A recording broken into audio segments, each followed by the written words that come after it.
This channel does not promote any violent, harmful, or illegal activities. All content provided by this channel is meant for an educational purpose only. বলবো ওদের ছাগল ওরা আগায় কাটবে না লেজায় কাটবে, পিসি ভাইপোর মালিকানাধীন পার্টির কি হবে তা আমাদের কাছে তো ওটা আগ্রহের বিষয় না। দেখুন আমাদের কাছে যেটা বললাম, মমতাপন্থী তৃণমূল, অভিষেকপন্থী তৃণমূল বলে আমাদের কাছে কিছু হয় না। আমাদের কাছে তৃণমূল মানে চোর তৃণমূল। আমাদের লড়াই তৃণমূলের সঙ্গে রাজনৈতিকভাবে তৃণমূল কংগ্রেসকে সরিয়েই আমরা নতুন ভবিষ্যতের সূচনা করতে চাই। আমার এতে মন খারাপ একার হচ্ছে না, এটা বাংলার রাজনৈতিক বিনোদন জগতের একটা ভয়ঙ্কর ক্ষতি। রাজনীতির মতো এরকম একটা নিরস বিষয়ে কিছু এই ধরনের ওয়েল পারফর্মিং মানে কি বলবো বিনোদন শিল্পীর আমাদের দরকার ছিল, দরকার আছে, দরকার থাকবে।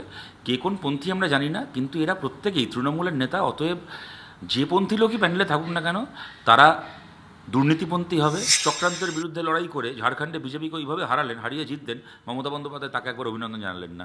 আজকে ইন্ডিয়া জোটের বৈঠকে উনি যাননি। সুতরাং তৃণমূল বিজেপির দালাল, ওরা যাবে না। আমরা এতে অবাক নই, এটাকে আমরা ফাটল হিসেবে ধরছি না, কেননা ওদেরকে আমরা জোটের শরিক হিসেবেই কখনো ধরি না। যারা ধরেন তারা এখন বলতে পারবেন, তাদেরকে গিয়ে জিজ্ঞেস করুন তারা কী বলবেন এটাকে নিয়ে।